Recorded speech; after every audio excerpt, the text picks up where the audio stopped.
Bharat Ratna doctor Bhimrao Ambedkar ಅವರಿಗೆ ಕೋಟಿ ಕೋಟಿ ನಮನ. ಇವರ ಜೀವನವನ್ನು ಆಧರಿಸಿ ಈ ಧಾರಾವಾಹಿಯನ್ನು ನಿರ್ಮಿಸಲಾಗಿದೆ. ರಾಷ್ಟ್ರಕ್ಕೆ, ರಾಷ್ಟ್ರದ ಜನರಿಗೆ ಅಂಬೇಡ್ಕರರ ಕೊಡುಗೆ ಅಪಾರ. ಹಲವಾರು ಅಧಿಕೃತ ಪುಸ್ತಕಗಳನ್ನು ಆಧರಿಸಿ ಈ ಕಥೆಯನ್ನು ತಮ್ಮ ಮುಂದೆ ಇಡಲಾಗಿದೆ. ಈ ಧಾರಾವಾಹಿಯನ್ನು ವಾಹಿನಿಯು ನಿಷ್ಠೆಯಿಂದ ನಿರ್ಮಿಸಿದ್ದು, ಬಾಬಾ ಸಾಹೇಬರ ಜೀವನ ಮತ್ತು ಸವೆಸಿದ ಹಾದಿ ಪ್ರತಿಯೊಬ್ಬರಿಗೂ ಸ್ಫೂರ್ತಿ ನೀಡುತ್ತದೆ ಎಂಬುದನ್ನು ವಾಹಿನಿಯು ಬಲವಾಗಿ ನಂಬಿದೆ.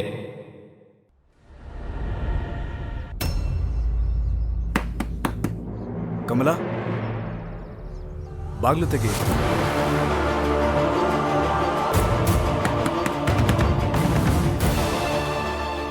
ಬಾಗ್ಲು ತೆಗಿ ಕಮಲಾ. ಮೂರ್ತಿ, ಹೇಳ್ಬಿಡು ಈ ಮನುಷ್ಯಂಗೆ, ಇಲ್ಲಿಂದ ಹೋಗಕ್ ಹೇಳು. ಹೋಗಿ ಇಲ್ಲಿಂದ. ಹೋಗಕ್ ಬಂದಿಲ್ಲ ನಾನು. ಕಮಲಾ, ಬಾಗ್ಲು ತೆಗಿ. ಬಾಲಣ್ಣ, ಆನಂದಣ್ಣ, ನೀವಿಬ್ರು ಅತ್ತಿಗೆಯರ್ನ ಹಾಗೆ ಹೇಳ್ಕೊಂಡು ಹೋಗ್ಬಾರ್ದಾಗಿತ್ತು.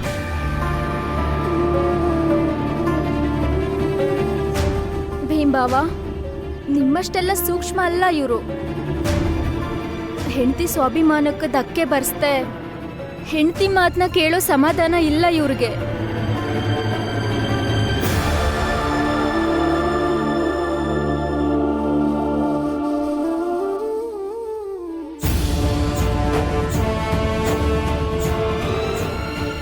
ನಿಮ್ಮಿಂದ ನೋವಾಗಿದೆ ಇವತ್ತು ನನಗೆ.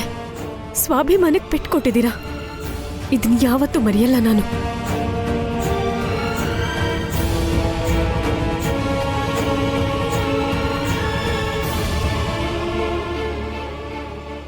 ನೋಡಿದ್ರಾ ಈ ಹುಡುಗ? ನೀವ್ ಭೀಮರಾವ್ ಅಂತಿರಲ್ಲ, ಇವತ್ ಮತ್ತೆ ಎಲ್ರಿಗೂ ತಲೆನೋವಾಗಿ ಇಲ್ಲಿ ಬಂದು ನಿಂತಿದ್ದಾನೆ. ಇವ್ರು ಯಾವತ್ತೂ ತಲೆನೋವಾಗಿಲ್ಲ. ಇವ್ರಿಗೇನ್ ಸರಿ ಅನ್ಸಿದ್ಯೋ ಅದನ್ನ ಮಾಡಿದ್ದಾರೆ. ಹಾ, ಸರಿಯಾಗಿ ಮಾಡಿದಾನೆ. ಆದ್ರೆ ಇವನ್ ಸರಿ ಮಾಡಿರೋದ್ರಲ್ಲಿ ಬೇರೆಯವ್ರಿಗೆಲ್ಲ ತೊಂದರೆ ಆಗಿದೆಯಲ್ಲ, ಅದಕ್ಕೆ ಯಾರು ಹೊಣೆ ಗೊತ್ತಾ ನಿಮ್ಗೆ?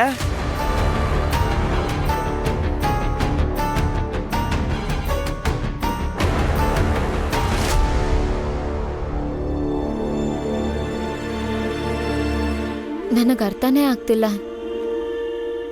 ನಿಮ್ಮೇಲೆ ಕೋಪಿಸ್ಕೊಳ್ಳ ಅಥವಾ ಸುಮ್ಮನೆ ಇರ್ಲ. ನೀವ್ ನನ್ನ ಗೌರವಿಸಿದಿರ, ಅದಾದ್ಮೇಲೆ ನೀವ್ ನನ್ನ ತಡೆದಿರೋದಕ್ಕೆ ಕೋಪ ಅಂತೂ ಮಾಡ್ಕೊಳ್ಳಲ್ಲ. ಆದ್ರೆ ನೀವು ಪುರುಷಿ ಹಣ್ಣನ್ನ ಒಳಗ್ ಹೋಗಕ್ ಬಿಟ್ರಲ್ಲ, ಆ ಮಾತಿಗೆ ಸಮರ್ಥನೆನೂ ಮಾಡ್ಕೊಳಕ್ಕಾಗಲ್ಲ. ನೋಡು ರಾಮ, ಪರಿಸ್ಥಿತಿನ ಅರ್ಥ ಮಾಡ್ಕೊ. ಕತ್ಲೆ ಕಳೆದು ಬೆಳಕು ಹರಿಯೋದಕ್ಕೆ ನಾವು ಅವಕಾಶ ಮಾಡಿಕೊಡ್ಬೇಕು. ನಮ್ಮ ಮನಸ್ಸಲ್ಲಿ ಬೆಳಕು ಹರಿಯೋದಕ್ಕೆ ಬಿಡಬೇಕು. ಕತ್ಲೆ ಇರೋ ಮೂಲೆ ಮೂಲೆ. ಕತ್ಲೆ ಜೊತೆ ಜಗಳಾಡ್ತಾ ಕೂತ್ರೆ ಯಾವ ಪ್ರಯೋಜನನೂ ಇಲ್ಲ. ಕಮಲಮ್ಮ ಅವ್ರ ಜೀವನದಲ್ಲಿ ಇಷ್ಟು ವರ್ಷನೂ ಬರೀ ಕತ್ಲೇನೇ ಇತ್ತು. ಆ ಕತ್ಲೆನ ಕಳೆಯೋದಕ್ಕೆ ಪುರುಷಿ ಅಣ್ಣನ ರೂಪದಲ್ಲಿ ಒಂದು ಬೆಳಕು ಬಂದಿದೆ ಅವ್ರ ಜೀವನಕ್ಕೆ. ಅದಕ್ಕೆ ನಾವು ಅವಕಾಶ ಕೊಡಬಾರ್ದ?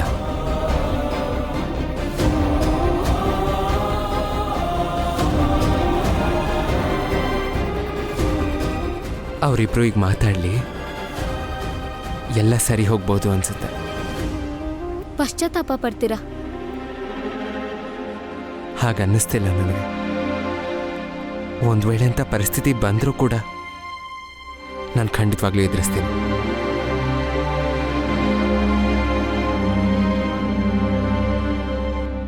ಮೂರ್ತಿ, ಬಾಗ್ಲು ತೆಗಿ ಮಗು, ದಯವಿಟ್ಟು. ಕಿವಿ ಕೇಳ್ಸಲ್ವಾ ನಿಮ್ಗೆ? ಹೋಗಿ ಇಲ್ಲಿಂದ.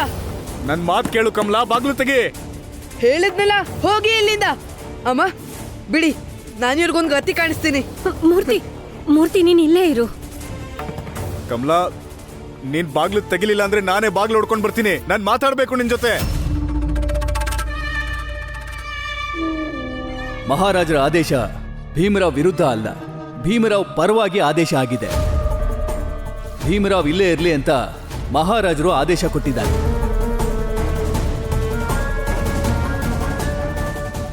ನಾಶ ಆಗ್ತಿದೆ, ಸರ್ವನಾಶ.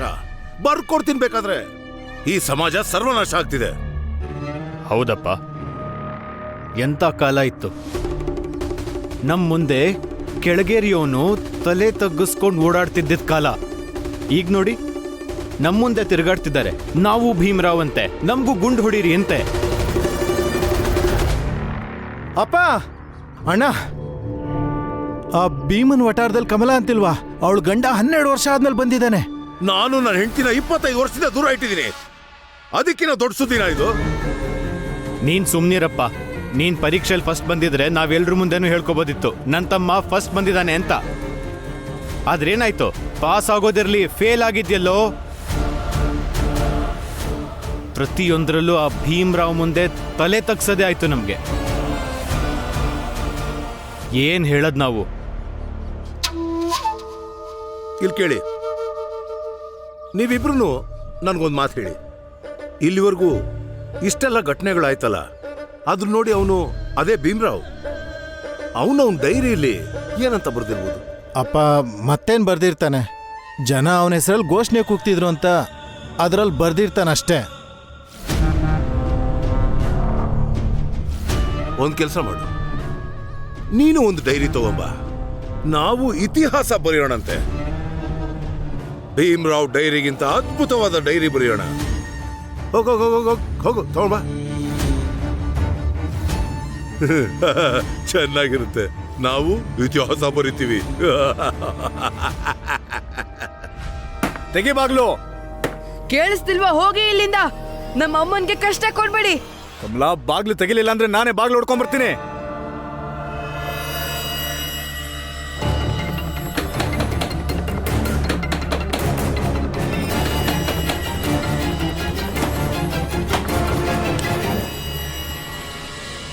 ಸಾಕು, ಈ ಗತಿ ಆಯ್ತು. ಇನ್ನೂ ಕಷ್ಟ ಕೊಡೋದು ಬೇಡ ನೀವು. ನಿಮ್ಮಿಂದ ಈಗಾಗಲೇ ಕಮಲಮ್ಮ ತುಂಬ ನಷ್ಟ ಅನುಭವಿಸಿದ್ದಾರೆ ಜೀವನದಲ್ಲಿ. ಈಗ ನೀವು ಬಾಗ್ಲಿನ ಹೊಡೆದಾಕಿ ಅವ್ರಿಗೆ ಆರ್ಥಿಕವಾಗಿ ನಷ್ಟ ಆಗೋದಕ್ಕೂ ನಾನು ಬಿಡಲ್ಲ, ಅಥವಾ ಅವ್ರ ಭಾವನೆಗೆ ನೋವು ಮಾಡೋದಕ್ಕೂ ನಾನು ಬಿಡಲ್ಲ. ಹೋಗಿ ಇಲ್ಲಿಂದ.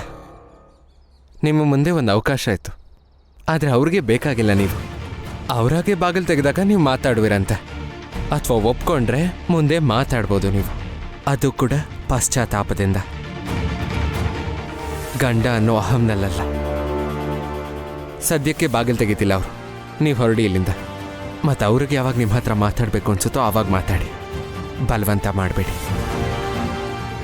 ಒಂದು ಮಾತನ್ನ ಸರಿಯಾಗಿ ಅರ್ಥ ಮಾಡ್ಕೊಳ್ಳಿ ಅಣ್ಣ, ಬಲವಂತ ಮಾಡೋದ್ರಿಂದ ಯಾವ ಸಂಬಂಧನೂ ಗಡಿಸ್ಕೊಳ್ಳೋದಕ್ಕಾಗಲ್ಲ.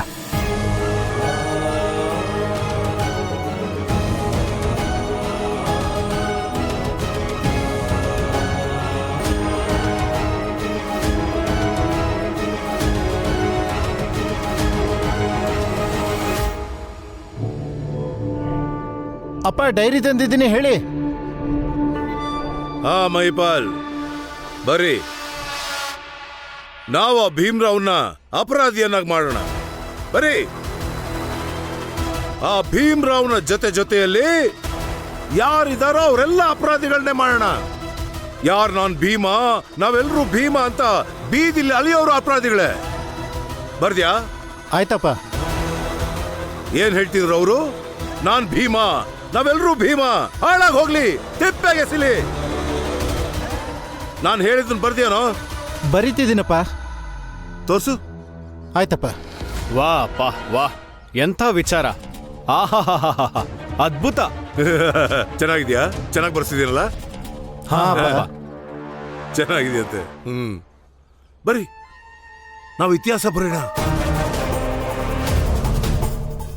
ಅವರೆಲ್ಲರೂ ಅವ್ರವ್ರನ್ನ ಭೀಮ್ರಾವ್ ಅನ್ಕೊಂಡಿದಾರಲ್ಲ, ಅವರೆಲ್ಲರಿಗೂ ಸೇರಿಸಿ ಕೊಡೋ ಶಿಕ್ಷಣ ಭೀಮ್ರಾವ್ ಕೊಡೋಣಂತೆ. ಬರೀ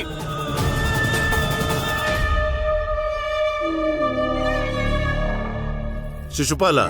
ಹಾ ಅಪ್ಪ. ಲಾಠಿ ಎತ್ಕೊಂಡು ಎಲ್ರಿಗೂ ಸಿದ್ಧವಾಗಿರೋಕೆ ಹೇಳು. ಹೋಗು ಹೋಗು ಹೋಗು, ಬೇಗ ನಡಿ, ಬೇಗ ನಡಿ, ಹೋಗು. ಬನ್ನಿ. ಮೈಪಾಲ, ಈ ಡೈರಿನ ಭದ್ರವಾಗಿ ಎತ್ತಿಟ್ಟಿರು. ಆಗ್ಲಿ ಅಪ್ಪ. ಹಾಗೆ ಒಂದ್ ಕೆಲಸ ಮಾಡು, ಹೋಗಿ ನನ್ಗೊಂದು ಒಳ್ಳೆ ಚಹಾ ಮಾಡ್ಕೊಂಬ. ಹೋಗು. ಆಯ್ತಪ್ಪ. ಅವರಾಗೆ ಬಾಗಿಲು ತೆಗೆದಾಗ ನೀವು ಮಾತಾಡುವಿರಂತೆ. ಹೋಗಿ ಇಲ್ಲಿಂದ.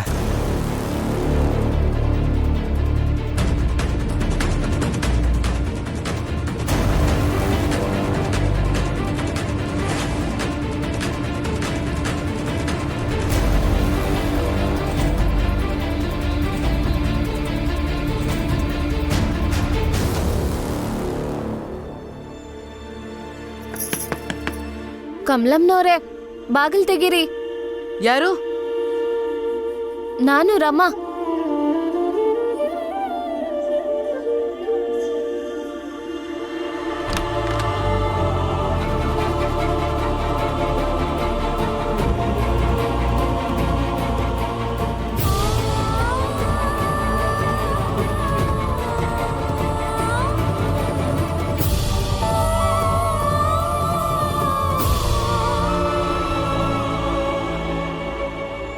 ಅಮ್ಮ, ನೀವು ಕಣ್ಣೀರು ಹಾಕ್ಬೇಡಿ, ಸಮಾಧಾನ ಮಾಡ್ಕೊಳ್ಳಿ. ಓಡ್ ಹೋಗಿರೋ ಗಂಡ ವಾಪಸ್ ಬಂದಿರೋದನ್ನ ಒಂದು ಸನ್ನಿವೇಶ ಅಂತ ತಿಳ್ಕೊಡಿ, ಬೆರುಗಾಳಿ ಅಂತ ಅನ್ಕೋಬೇಡಿ. ಮತ್ತು ಯಾವುದೇ ಒಂದು ಸನ್ನಿವೇಶನ ನಾವು ನಮ್ಮ ಮನ್ಸಿಗೆ ಎಷ್ಟು ಹಚ್ಕೋತೀವೋ ಅಷ್ಟೇ ಜಟಿಲ ಆಗ್ತಾ ಹೋಗುತ್ತೆ ಅದು. ನೀವು ಇದ್ರ ಬಗ್ಗೆ ಹೆಚ್ಚು ಯೋಚನೆ ಮಾಡೋದು ಬಿಡಿ. ಅಷ್ಟೇ ಅಲ್ಲ, ಅಮ್ಮ ನಿಮಗ್ ಬೇಡ ಅಂದ್ರೆ ಈ ಬಾಗ್ಲು ಆ ಮನುಷ್ಯನ್ಗೆ ಯಾವತ್ತೂ ತೆಗಿಯಕ್ ನಾನ್ ಬಿಡಲ್ಲ. ನಾನಿಲ್ಲಿಂದ ಎಲ್ಲೂ ಹೋಗಲ್ಲ. ಸತ್ರು ನಾನಿಲ್ಲಿಂದ ಎಲ್ಲೂ ಹೋಗಲ್ಲ. ಇಲ್ಲೇ ಹಸ್ಕೊಂಡ್ ಬಿದ್ದಿರ್ತೀನಿ. ಆದ್ರೆ ಕಮಲನ್ ಹತ್ರ ಮಾತಾಡೋವರೆಗೂ ನಾನಂತೂ ಇಲ್ಲಿಂದ ಹೋಗೋದೇ ಇಲ್ಲ. ಅಣ್ಣ, ಈಗ ನಾಟಕ ಮಾಡಬೇಡಿ.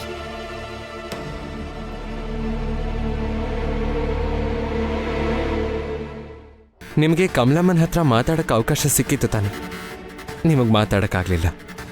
ಅವ್ರಿಗೆ ಮಾತಾಡೋಕ್ಕೆ ಇಷ್ಟ ಇಲ್ವಂತೆ ನಿಮ್ಮ ಹತ್ರ. ಈಗ ಅವ್ರ ಹತ್ರ ಮಾತಾಡೋ ಪ್ರಯತ್ನ ಬಿಟ್ಬಿಡಿ. ಈಗ ಅವ್ರಿಗೆ ಮಾತಾಡೋದಕ್ಕೆ ಮನ್ಸು ಬರಲಿ ಅಂತ ದೇವ್ರ ಹತ್ರ ಬೇಡ್ಕೋಬೋದಷ್ಟೆ.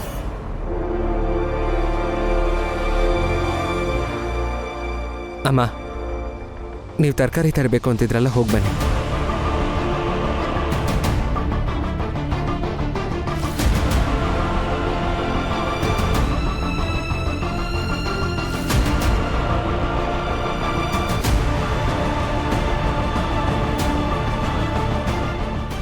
ಸರಿ ಬಿಡಿ, ಕಮಲಾ ನನ್ನ ಹತ್ರ ಮಾತಾಡೋ ತನಕ ನಾನೀ ಜಾಗ ಬಿಟ್ಟು ಹೋಗೋದಿಲ್ಲ.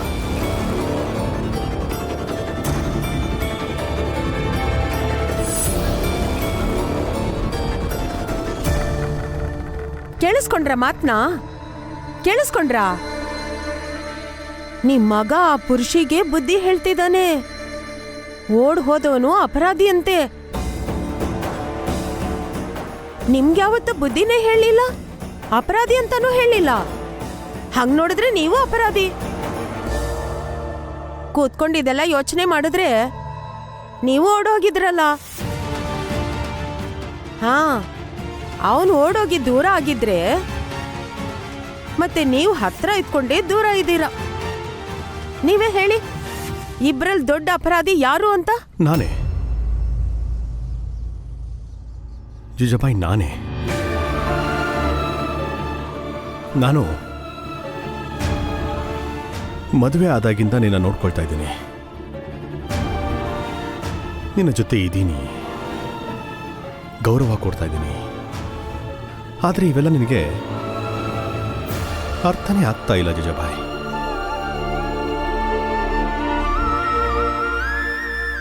ಅಲ್ಲದೆ ನಾನು ನಿನಗೆ ಅರ್ಥ ಮಾಡಿಸೋದ್ರಲ್ಲೇ ಸೋತು ಹೋಗ್ತಾ ಇದ್ದೀನಿ. ಆದರೆ ನನಗನ್ನಿಸ್ತಾ ಇದೆ ನಿನಗೆ ಅರ್ಥ ಮಾಡ್ಕೊಳ್ಳೋ ಅವಶ್ಯಕತೆನೇ ಇಲ್ಲ ಅಂತ. ಯಾಕೆ ಅಂದರೆ ನೀನು ಅದನ್ನು ಮೀರಿ ಆಚೆ ಹೋಗಿದ್ದೀಯಾ, ತುಂಬ ದೂರ ಹೋಗ್ಬಿಟ್ಟಿದೀಯಾ.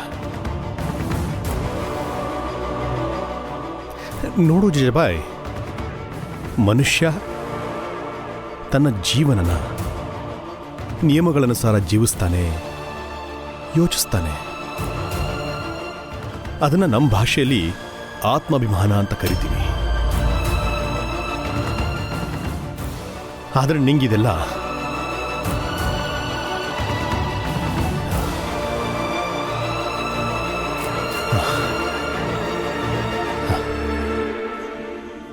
ಜಿಜಾಬಾಯ್,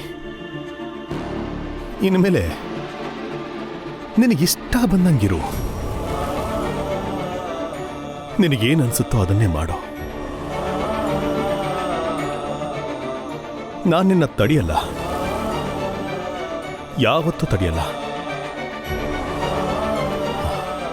ಸತ್ಯ ಹೇಳಬೇಕು ಅಂತಂದ್ರೆ ಗಂಡನಾಗಿ, ತಂದೆಯಾಗಿ, ಅಣ್ಣನಾಗಿ ಸಾಕಷ್ಟು ಮಾಡಿದ್ದೀನಿ. ಇನ್ನು ಉಳಿದಿರೋದು ಜೀವನ. ನಿನ್ನ ದೃಷ್ಟಿಯಲ್ಲಿ ಅಪರಾಧಿಯಾಗಿ ಉಳ್ಕೊಳ್ತೀನಿ.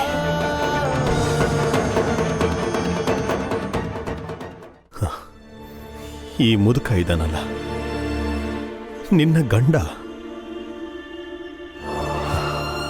ನಿನ್ನ ಮುಂದೆ ಸಂಪೂರ್ಣ ಸೋತು ನಿಂತ್ಕೊಂಡಿದ್ದೀನಿ.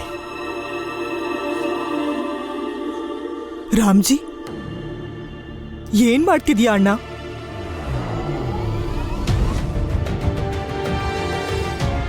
ಏನೂ ಇಲ್ಲ ಮೀರಾ, ನಾನು ಜಿಜಾಬಾಯಿ ಹತ್ರ ಹೇಳ್ತಾ ಇದ್ದೆ, ಈ ಕುರ್ತಾ ತುಂಬ ಚಿಕ್ಕದಾಗಿದೆ ಅಂತ ಹೇಳ್ತಾ ಇದ್ದೆ. ಸ್ವಲ್ಪ ದಪ್ಪ ಆಗಿದ್ದೀನಿ ಅಂತ ಅನ್ಸುತ್ತೆ. ರಾಮ್ಜಿ, ನಂಗೆ ಗೊತ್ತಿರೋರೊಬ್ರು ವೈದ್ಯರಿದ್ದಾರೆ. ಮಾನಸಿಕ ಅಸ್ವಸ್ಥರಿಗೆ ಚಿಕಿತ್ಸೆ ಕೊಡ್ತಾರೆ. ಒಂದ್ಸಲ ಜೀಜಾಬಾಯಿನ ತೋರಿಸ್ಕೊಂಡು ಬರೋಣವಾ? ಏ ಮುದುಕಿ, ತಲೆ ಕೆಟ್ಟೋಗಿರೋದು ನಿಂಗೆ. ಮೊದಲು ನೀನ್ ಹೋಗಿ ವೈದ್ಯರನ್ನ ಹುಡ್ಕೊಂಡು ನಿನ್ ತಲೆ ಸರಿ ಮಾಡ್ಕೊ, ಆಮೇಲೆ ನನ್ನ ತಲೆ ಸರಿ ಮಾಡು. ಹುಚ್ಚು ಮುದುಕಿ.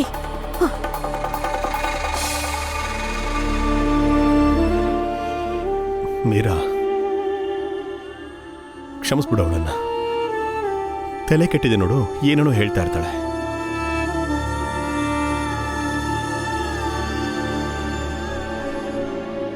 ನೀನೇನು ಅಂತ ಗೊತ್ತಿದೆ ರಾಮ್ಜಿ. ಏನ್ ಮುಚ್ಚಿಡ್ತಿದ್ಯಾ ನನ್ನ ಹತ್ರ? ನಾನೇನು ಮುಚ್ಚಿಡ್ಲಿ ನಿನ್ನ ಹತ್ರ? ನಾನು ಯಾವತ್ತಾದ್ರೂ ನಿನ್ನ ಹತ್ರ ಸುಳ್ಳು ಹೇಳಿದ್ದೀನ ಮೀರಾ? ಸುಳ್ಳು ಹೇಳಬೇಡ ನೀನು. ನಿಂಗೆ ಸುಳ್ಳು ಹೇಳಕ್ಕೂ ಬರಲ್ಲ ರಾಮ್ಜಿ. ಪೂರ್ತಿ ಜೀವನಾನೇ ಸಂಘರ್ಷದಲ್ಲಿ ಕಳೆದಿರೋ ನೀನು, ಯಾವಾಗ್ಲೂ ಬೇರೆಯವ್ರಿಗೋಸ್ಕರನೇ ಬದುಕ್ತಾ ಇರೋ ನೀನು ದಪ್ಪ ಆಗಕ್ಕೆ ಹೇಗೆ ಸಾಧ್ಯ? ನೀನು ಕುರ್ತಾ ಬಗ್ಗೆ ಬೇರೆ ಮಾತಾಡ್ತಿದೀಯಾ?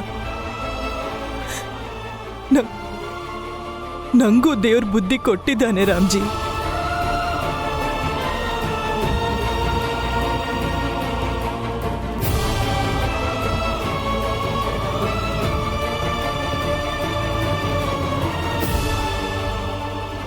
ಜೀಜಾಬಾಯಿ ಸಿದ್ಧ ಆದ್ಮೇಲೆ, ಅಂದ್ರೆ ವೈದ್ಯರ ಹತ್ರ ಹೋಗೋದಕ್ಕೆ ನಾನೇ ಅವಳನ್ನು ಕರ್ಕೊಂಡು ಹೋಗ್ತೀನಿ.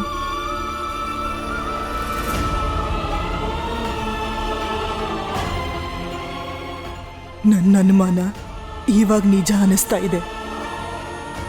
ಜೀಜಾಬಾಯಿಗೆ ಹುಚ್ಚಿಡ್ದಿಲ್ಲ.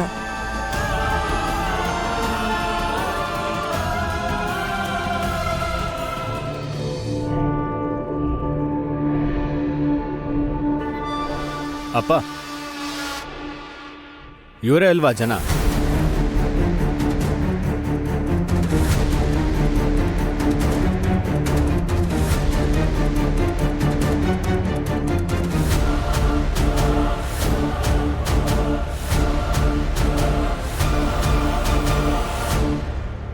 ಕೇಳ್ರೋ ಇಲ್ಲಿ.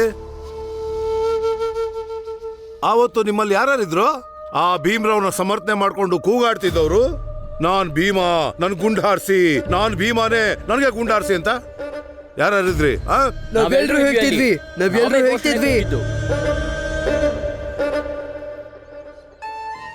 ಆಹಾ, ಕೇಳಿಸ್ಕೊಂಡ್ರ ಮಕ್ಳ? ಇವರೆಲ್ಲರೂ ಹೇಳಿದ್ರಂತೆ ನಾನೇ ಭೀಮ್ರಾವು, ನನ್ನ ಗುಂಡ್ ಹಾರಿಸಿ ಅಂತ. ಒಳ್ಳೇದು. ನಿಮ್ಮಲ್ಲಿ ಯಾರೋ ಒಬ್ರು ತುಂಬಾ ಜೋರಾಗಿ ಕೂಗಾಡ್ತಿದ್ರಲ್ಲ? ನಾನೇ ಜೋರಾಗಿ ಘೋಷಣೆ ಕೂಗಿದ್ದು, ನಾನೇ ಭೀಮ್ರಾವ್ ಅಂತ. ಹೌದಾ? ಭೀಮ್ರಾವ್ನ ಸಮರ್ಥನೆ ಮಾಡೋದ್ರಲ್ಲಿ ನೀನೇ ಅಗ್ರ ಅಂತ ಕಾಣಿಸ್ತಿದ್ಯಾ? ಅದಿರ್ಲಿ, ನೀನ್ ಅವತ್ತು ಹಾಕಿದ ಘೋಷಣೆ ನನ್ ಕೇಳಿಸ್ತಾ ಇಲ್ಲ. ನಿಮಗ್ ಕೇಳಿಸ್ತಾ ಮಕ್ಳ? ಇಲ್ಲಪ್ಪ. ಹತ್ರ ಬಾ, ಹತ್ರ ಬಂದು ಸ್ವಲ್ಪ ಜೋರಾಗಿ ಹೇಳಲ್ಲ, ಕೇಳಿಸ್ಕೊಳ್ಳಿಲ್ಲ ಅವತ್ತು. ಹತ್ರ ಬಾ ಬಾ ಬಾ ಬಾ. ಸ್ವಲ್ಪ ಜೋರ ಕೂಗಿ ಹೇಳು, ಏನ್ ಹೇಳ್ತಿದ್ದೆ ಅಂತ. ನಾನೇ ಜೋರಾಗಿ ಕೂಗಿದ್ದು, ನಾನು ಭೀಮ್ರಾವ್, ನಾನು ಭೀಮ್ರಾವ್, ನಾನು ಭೀಮ್ರಾವ್, ನಂಗೂ ಗುಂಡು ಹೊಡಿರಿ. ಏಯ್ ಮುಖ ಏನ್ ನೋಡ್ತಿದ್ರ ಹೊಡ್ ಸಾಯಿಸ್ರಿ ಇವ್ನ